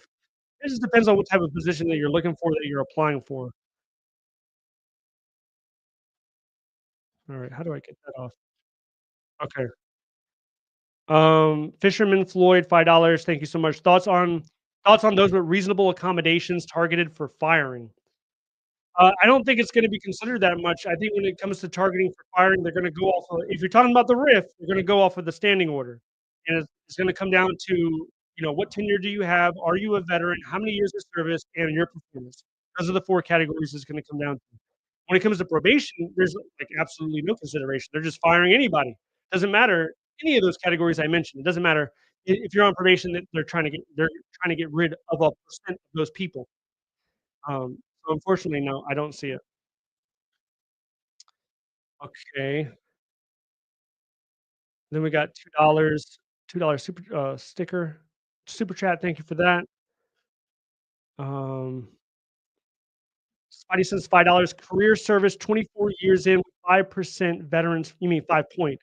5 point veteran preference. I thought I was safe. Doge isn't playing by the rules for layoffs and firing, are they?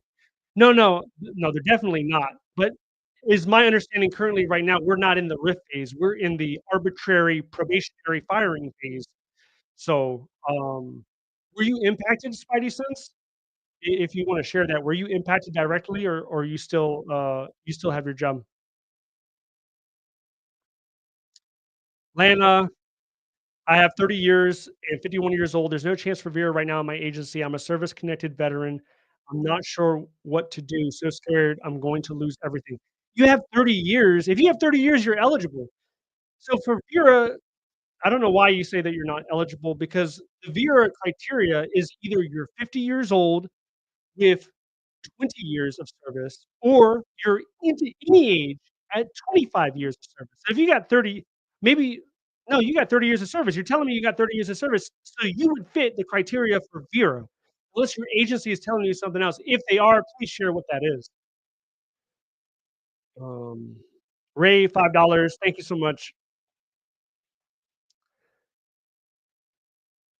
Okay. All right. Let's see. $2. One Margaret. Can you apply for unemployment after termination? Yes.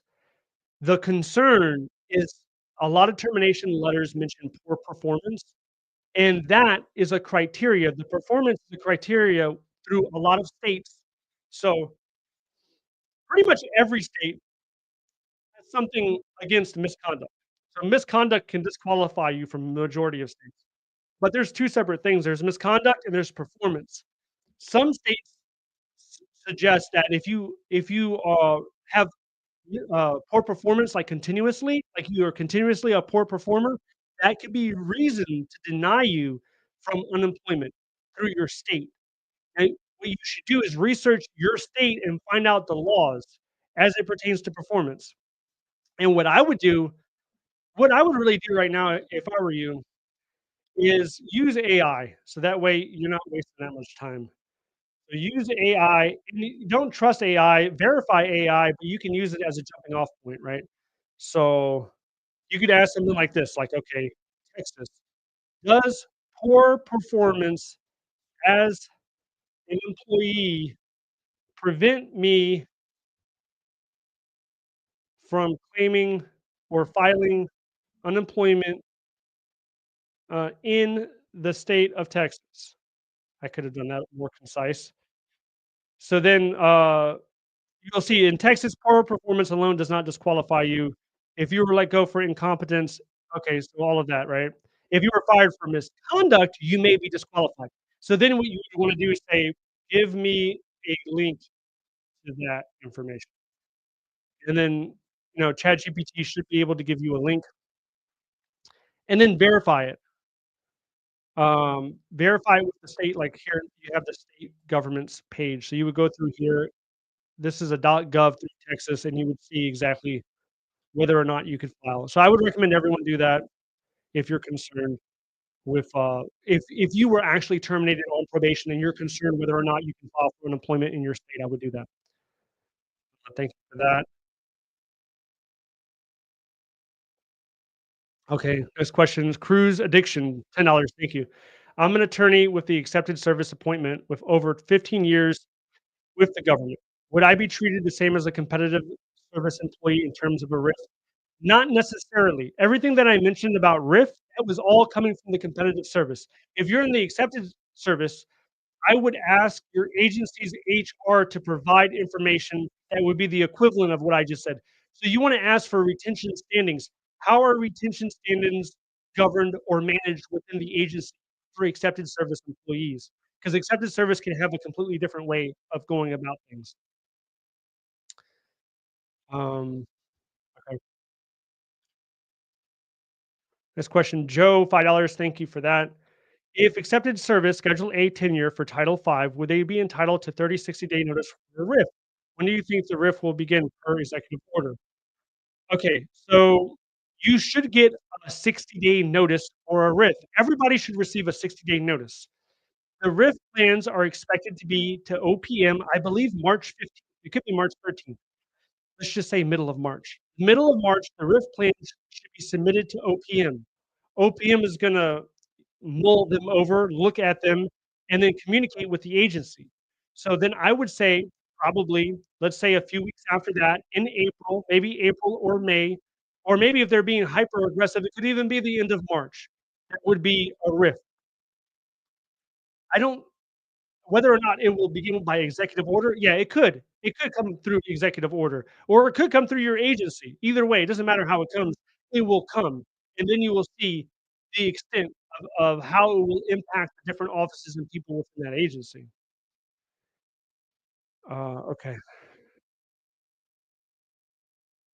what else do we have? Oh, okay, we have a dollar from RP, thank you. Uh, yeah, so Spidey says, "I guess that means the continuing resolution will pass next month then?" I Many people think that we will get a full budget because just look at the first year that Trump took office in 2017. There was no government shutdown. A lot is similar about 2017. 2017, Trump had both chambers of Congress. Both chambers of Congress. He had the Senate and he had the House for the first year in 2017. There was no government shutdown. The government shutdown didn't happen until 2018. So, I don't think this is my personal opinion, I don't think there's a government shutdown. I think that either they pass a CR or they're gonna pass a full budget and the government will be funded through the fiscal year. Alright. Amanda, $5. Thank you, Amanda. All right. Let's see. Ray, $5. Hello, Armand. My office has 4 vacant positions. Would the vacancies be considered during the RIF? I think as of right now, we do not know what will be considered, but it could potentially be considered. There's also this conversation. People took the deferred resignation. Will that impact the office? So you have an office with, let's say, 20 people, and 5 of them took the deferred resignation. So now the office is 15 people. Do the 5 people that left for deferred resignation, are they counted? Because now you have 15, or is it gonna be an arbitrary 50%? So even though 5 people left the office, is it still a 50% off based off the number that you currently have? That what I just said, the former, that doesn't make any sense. But just because it doesn't make any sense doesn't mean it's still not gonna happen. It can still happen even though it doesn't make sense. It will probably be a targeted percent towards specific offices. So you have a federal agency, you have multiple sub offices. Those sub offices, they're going to look to see, is this mission critical? Is this essential? If it's not essential, they could dissolve the entire office. And for the ones that are essential, they could look at a percent cut. But we don't know. Everything that's said about the RIF plans when it comes to the specific agency plan is speculation. What I mentioned earlier is if you are in these agencies, there are conversations taking place right now because they're formulating the plan for the RIF. There are people in your agency that know. So talk to people, talk to your supervisor, talk to other people, and the word is getting around the hallways. They call it the rumor mill, but the word is getting around on what the plan is. And some people are emailing like, "Hey, we had a meeting and this is what is being talked about." And it should be discussed because that's by definition, that's transparency. That's what you would like to see, right? So yeah, we don't know. $2, thank you. CE user, how come there are still openings in USAJobs.gov? Not only are there openings, there's thousands of openings. There's 6,000 just for regular open to the public. For government people, there's 10,000. If you're in the federal government right now, there's 10,000 jobs. Why are there still jobs? Because contrary to popular belief, there are still people needed to make the government run. You still need critical roles. Let's just look at some of them. You still need firefighters. You still need air conditioning mechanics. You still need general engineers. I mean, it doesn't matter what the politics say about the matter. You need people in these agencies, and that's why they're hiring. And they're just not hiring regularly. You see, this is direct hire. That means they need them now. That means there's a desperate need for them. That's an electrical engineer. It doesn't matter how negatively you talk about federal employees, FAA, they still need electrical engineers, and they're gonna continue to hire. But while they're hiring these positions that are in need, even a human resource assistant is needed at the Department of Navy. That's an admin person. Even though they need these people, they still want to cut other offices that they do not deem critical. So the overall theme is make the government smaller. And if that means arbitrary cuts of low-hanging fruit of people that are on probation in order to satisfy to get that number metric to increase it, okay, 1,000, 10,000. Now we got 20,000. That's what they want. They want the number to go up, and they're doing it by cutting people that they don't need as much. They need people here a lot more than the people that they're cutting. They need a social worker. They need a financial technician.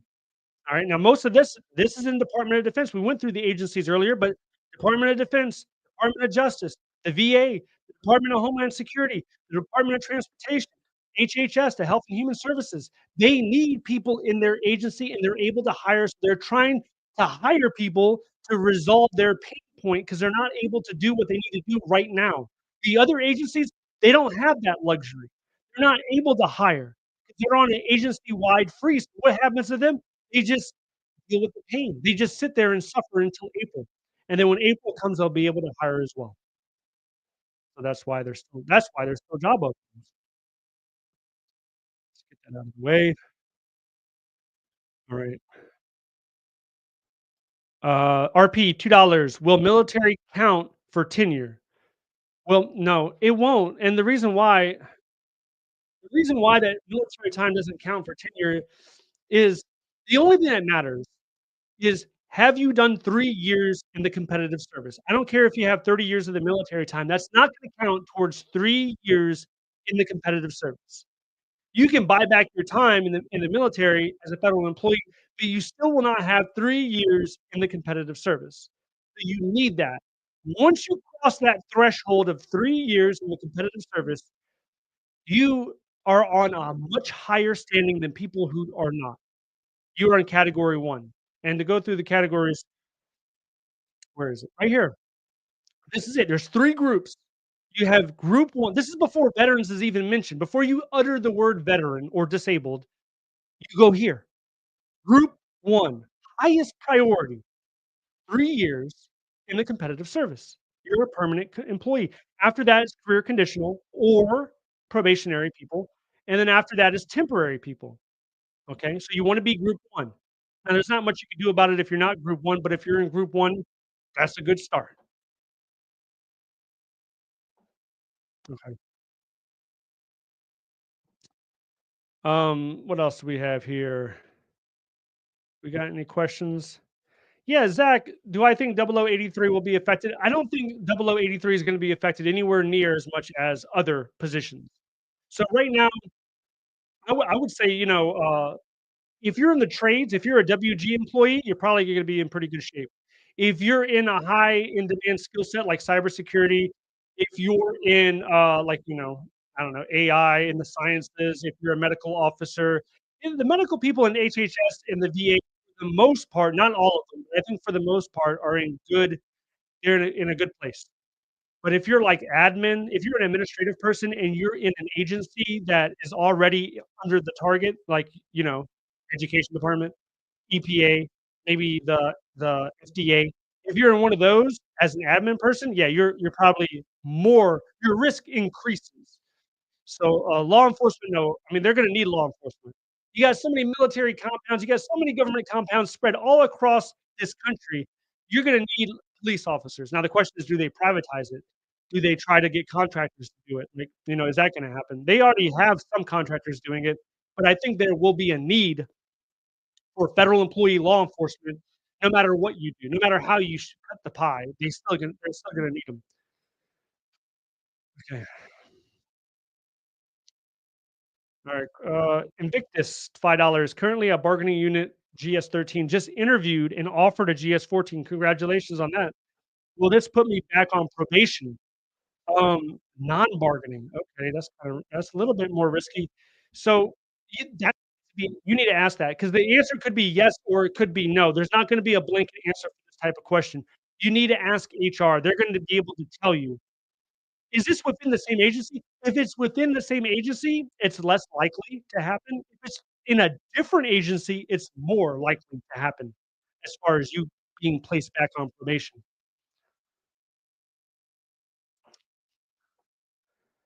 Okay, $1, thank you. Um, what else? What else do I have? What other questions? What is this? AK, how will unemployment work for remote employees where their duty station is not in DC? How will unemployment work? How will unemployment you talking about filing up for unemployment? Is that what you're talking about? You would file so wherever your home or record is, where is your duty location? If you're a remote employee, your duty location should be wherever you're living, and you should that's how your locality pay is set. So, HR should know where you're living, it should reflect in the documents, and you're gonna file within your state, you're not gonna file in DC. So, um have a conversation with HR. If your duty location is not reflected as your state, then you need to have that fixed before you file. Number 2, do you think AO positions will disappear? Overall administrative roles will be risk first? I do think that administrative roles are higher at risk. So, there's over 300 jobs in the federal government, and I think, first, I would say the trade jobs are probably the most safe. WG jobs, the people that have, like, plumbers and pipe fitters and electricians and welders and cooks, I think they're generally safe. And then after that, I would say cybersecurity. I would say medical professionals. I would say people that have CPAs. Well, maybe not IRS. I don't know. Let me retract that statement because if you have a CPA, revenue agent at IRS, maybe you're, but there's other things that are harder to hire for. There's more of a specialized group. Like looking at 1550, that's computer science. 1550, they don't get that many applicants when they put a position in. It's smaller, so they're harder to hire for. If it's harder to hire for, I think that's gonna work, in your interest. So if you apply a job tomorrow for a 1550 and you apply a job tomorrow for a 0301, the 0301 will probably have 10 times as many applicants because the barrier to entry is lower. 1550 has a higher barrier to entry. So potentially, but more so than I think they'll be focusing on offices. They'll be like, "Hey, this office was an initiative that came out 8 years ago, and we don't want that initiative anymore, so let's dissolve it." It could be something like that. Okay, ta TAD, $5. Question: What do you think will happen to defense contractors? Contracts canceled immediately, perhaps? There have been some contracts that have already been canceled. That will impact contractors in a certain type of way. But I think the appetite in this administration is to transition a lot more of the public functions to private. Private sector is on a pedestal, and when you're looking at, like, public sector employees, they're being disparaged all across the headlines, all across the news, all across the White House, everywhere. They're just being drugged through the mud like these worthless son of a guns, they're not worth anything, they got 2 or 3 jobs, they're just collecting a check. The government isn't a jobs program, they're horrible. Any adjective, all the colorful adjectives towards the federal employee. That's what we're seeing right now. And then on the private sector, the private sector is like the golden child. So I think there will continue to try to be this effort to shift some of the responsibilities that are happening within the government and try to give it to the contractors, try to make it privatized. That is not still to say that contracts are being cut. They're going through wasteful contracts or contracts they don't agree with. The first one was the DEI contracts, right? They were just chopping those. There's been other contracts that have been cut, billion-dollar contracts where there's, hundreds, if not thousands of contractors that were on them that will be impacted. Now, they'll probably try to jump to another contract. So there will be an effect. I just don't think they're gonna be as impacted as federal employees will be, but we're gonna have to wait and see. Okay, let's see what else. There's comments here today. We got $5. Diana, 1 year of federal service, no veteran protections. My job performance is good. What should be my next steps? So in the retention standings, you're gonna be at the bottom because you only have 1 year. So you're not competitive. You're not a career employee. You don't have 3 years. That works against you. You're not a veteran. Your performance is good. So what I would be asking myself is, what agency do I work for? What office do I work for? How critical is my office? How is my office staffed? Is this an office that's overstaffed? Does it seem like we have a lot of people? Are we already struggling to get what we need to get done accomplished? And what's the purpose? Is this like the equivalent of what do they call it? Mission critical? Is this the equivalent of a mission critical type position or office? Because that's probably gonna have a lot of bearing. You should know that going into a RIF, if your agency and sub-agency and office experience is a RIF, then your standing is at the bottom. So, I mean, there's not much more to say than that. I mean, what should you do? You can hope for the best and prepare for the worst. You can start looking for different ways to, transition into maybe another agency, maybe another sector. I would have to know more about you, your background, your skills, your ability, your experience, your location in order to give any type of advice. Okay, what else do we have? My god.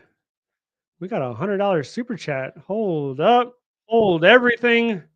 The mad veteran, $100. My god. Thank you so much for that. I appreciate that. Okay, question. What will Doge when will Doge go after Republican and Democrat politicians in the House and Senate? That's who they need to go after, not the federal employee. Yeah, Doge is not gonna touch the politicians. DOGE right now is just taking an axe, swinging through as many federal agencies as possible. They're trying to get through all 400 federal agencies and do as many cuts, to do as much damage as they can until July of next year. July 4th of 2026, DOGE is supposed to dissolve. And, then that will represent the new normal until the next presidential administration. Now, as far as the politicians, you know, they have different feelings. They have different the Democratic politicians right now, they're ranting and raving about, DOGE having all this unfeathered access and about things being illegal. The Republican politicians, for the most part, they're agreeing with DOGE. There was one Republican in the House, I believe, he went back home and he had, like, a little conference with the public that elected him to office, and they were completely outraged. They were screaming, he couldn't even talk. They were yelling at him about him letting this go. Because what ends up happening is a lot of these representatives, when they go back home, they don't live in DC, they go back home, and then they have to confront the people who elected them, and a lot of those people, either they work for the federal government in some capacity, they're a veteran, or they know a veteran, or it impacts someone in their family, and they're outraged. And that's how the tide is turned and shifted, is when the people, they have backlash towards the person that they voted to represent their interests in Congress, the person is not representing their interests. And that's what we were talking about with this midterm elections. Congress in November of 2026, you could easily see that the Republicans lose the House. It's a very likely scenario. So, yeah, it would be nice if they did that. I don't see that happening. Really appreciated the super chat, though. Thanks a lot. We got $5 Sandy Prep. Thank you so much. And $2 the Marcus. Thank you so much for that. All right, let's see. We got any other questions? Yes, this is the Marcus. Do you see NASA being gutted by the current administration? The interesting about NASA is they announced 1,000 people to get laid off, 1,000 people. And then within 24 hours, they were like, wait a minute. No, actually, you guys can stay. Guys can sit back down. Do I think they will be cut? They could see a small cut. I don't think they're not gonna be targeted. They're not gonna be specifically targeted as other agencies. There's a list of agencies that are more than likely gonna see an impact. And in my newsletter last Thursday, I mentioned every agency that saw growth under President Biden. So there's agencies that saw a lot more growth than others. And those, I think, will probably be on the list before any others. NASA, you know, I'd put that in the same category almost as like DHS or the VA in some regard. They don't even have that big of a workforce population.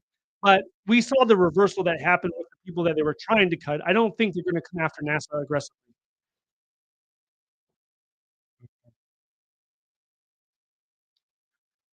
What else? Did I miss one? I think I missed a hold on. I think I missed a $5 super chat. Let me make sure I got that. Yeah, $5. Okay, thank you. Beauty Kills, thank you so much, $5. Hey, Armand, I'm a medical support assistant for the Veteran Affairs working in community care department. It was established by the Mission Act. Risk of a RIF. I would say it's a lower risk of a RIF. I really don't wanna sit here and tell you that someone's completely immune to the RIF because I don't know the inner workings of the agency that you could be working at and the plans that are be drafted up. But I would say that if it's a recent program, that would probably increase the odds of a RIF. If it's at an agency that has already been disparaged greatly, like the DoD is still people still have a lot of great things to say about the DoD. People in Congress still love DoD. I think the administration likes DoD generally. So, even though we could be seeing large cuts at the DoD, when it comes to a RIF, I don't see it percentage-wise, I don't see it being impacted the same way as other agencies. And the unfortunate thing about DoD is they're so large that even 1% of DoD could be like the equivalent of 50% of a smaller agency because of how big their workforce is. But I would say medical support staff at the VA, those 2 things combined puts you at a lower risk. in my opinion. Okay, $5, Chupa, thank you so much. HSI interview this week that might require me to move. I'm reluctant now due to the downsizing. I signed the tentative job offer already, but I'm asking about the layoff. I would ask, yeah, there would be a series of questions I ask before moving. And, one of them would be, is this considered a mission critical position? Is this considered a position that's critical to the function of the agency? You know, HR has to be getting inundated with those messages because right now, when job offers are extended, the first thing you're thinking about is, well, wait a minute, the RIF hasn't even happened yet. How do I even know if this job is going to exist and survive the RIF? So HR should be able to tell you what type of position is that designated. And I think right now that if you're searching on USAJobs.gov and you're filtering through the government jobs about when are they posted. So HR is getting direction from the hiring managers and from leadership within the agency. So it doesn't make any sense to go through and expend so much energy and effort to involve yourself in the hiring process if you're hiring somebody who's not critical. Most of these jobs we want to look at and say, okay, if they're still hiring through all of this, they have to be critical. That may or may not be true, and that needs to be clarified with the human resource specialist if you're in the hiring process right now with the interview and the job offer. So make them tell you, provide some documentation that you can refer to that assures you that this is a critical position and that you're not gonna be subjected to a RIF in the next month or 2. Alright, thank you for that. New member, Travis. Hey, Travis, appreciate you. Thank you so much for that. New member, and then we have Metal Radio. Will interns be cut? We are not probation, but we're temporary. So in a RIF, I don't have the chart up right now. I mean, in a RIF, that's the lowest category. So look, check this out. So in a RIF, the lowest category is temporary. It's the lowest priority. But where are you? So maybe the RIF impacts certain offices. Maybe the office that you're interning in isn't impacted as much. We have people in here saying they were cybersecurity interns. So with cybersecurity, excuse me, with cybersecurity, I think you're more insulated than if you were intern, for another focus, another specialty. I think you're better off. Okay. Do we have any more? Let me get out of there. Let me look over here. Uh, Bandit, can you read my super chat? Bandit, where's your super chat? Let me check it out. Hold on. Let me go back and look real quick. I don't want to miss any super chat. Yeah, I got you. I got you, Bandit. Thank you for the reminder. $5. Thank you for the $5. Currently a GS9 off of probation. Do you believe the 0511 job series auditors will be touched? Okay, you're off probation, but are you still career conditional? Because that's gonna be a distinction. You can be off probation after 12 months, you can be off probation after 24 months, but if you haven't reached your 3rd year, you could still be career conditional, and that would mean that you would be impacted in the standing order. So, right here, well, yeah. So you could be still like right here, it says group two, it says employees on probation. You said you're not, which is great. But then it says or in their first 3 years of federal service. So that's the first question with that. Do I believe 0500? 0500 is largely finance. You're an auditor. I would say, what agency do you work for? If you're in the IRS, I would say, yeah, you're probably going to be touched. So there's going to be 0500, 0500 job series touched all around the IRS. They're going to go around touching a whole bunch of people.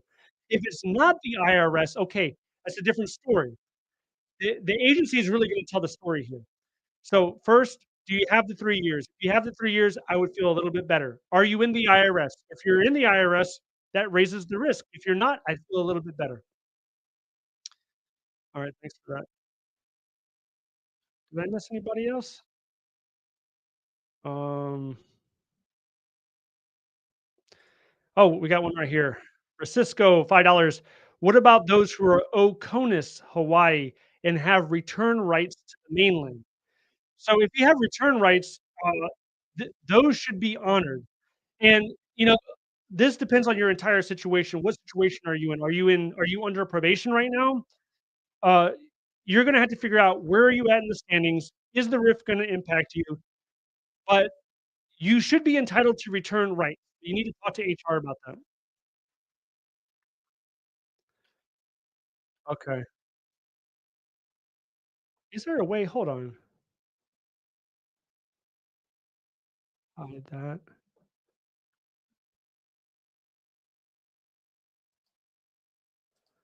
Let me see if I can do something here. Nope, I can't do that. Alright, that cannot be done. Let me see, there's any other questions? Um, okay. $5 super chat. I if you're in admin leave now, if you're in administrative leave oh, so I'm assuming you took the deferred resignation and you're on administrative leave right now. If okay, let's just assume that to be true. If not, you can clarify me. Can they RIF you for ignore no one's riffing you. They're not gonna RIF you based on this email. Okay, with the email thing. The email has nothing to do with RIFs. The email is essentially OPM asking you, "What have you accomplished in the last week?" Now, Elon Musk tweeted that they are gonna use a non-response as a voluntary resignation. That's not I mean, that's not true. That's simply not legal for him to and he tweeted it. That's not legal. So, I would get that out of your head right now. Whatever that email is, it has nothing to do with RIF. What Elon tweeted, he tweeted a threat about terminating people. That was what he was threatening, a termination, not based on a RIF.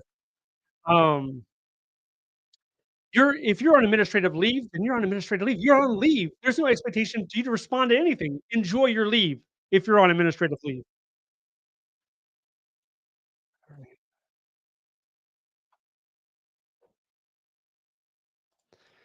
Travis Collier, $5. If I'm undergoing the RIF process, if and when can I not bump someone out of a job who has less experience? So we did an example of the bumping. So this is the bumping. So if the RIF hits and you got people that are laid off, so it's probably going to impact a certain number of individuals within the office. In this case, employee C got laid off. He got laid off because he had 5 years of service. So everybody was equal when it comes to their tenure. Everybody's competitive service 3 years plus. Everyone's a military veteran in this case, or everyone's not a military veteran, either or. And then it came down to years of service. So in this case, they had to reduce by a certain number. They let the GS9 go. He had 5 years of service. He was the lowest on the retention standing, so he got laid off. And because he got laid off and they had to reduce their overall number, the GS11 took the GS9 spot and the GS12 took the GS11 spot. When this occurs, HR is gonna be heavily involved in this entire process.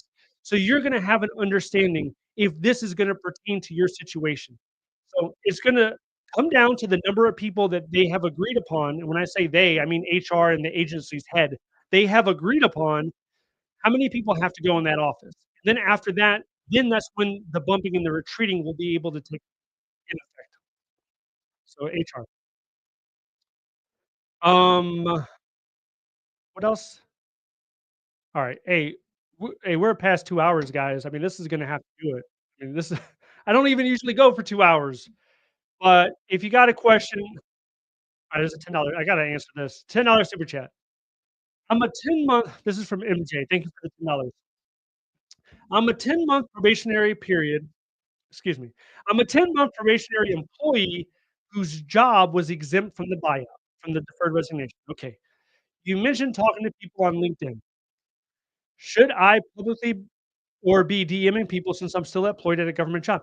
Yeah, listen, even if you're in the federal government, you can always reach out to people. You can always talk to people from different agencies, from different industries, from the private sector. You can always have a conversation. There's nothing stopping you from having a conversation. You were exempt, so you weren't able to take the deferred resignation. You're on probation. The question is right now, do they terminate you? Do they say that they're gonna terminate you? Or are you worried about getting terminated? I would be DMing people. If I were in your situation, I would be DMing I would do a public post on LinkedIn. What does your network look like? I would publicly post on there. Thank you for that.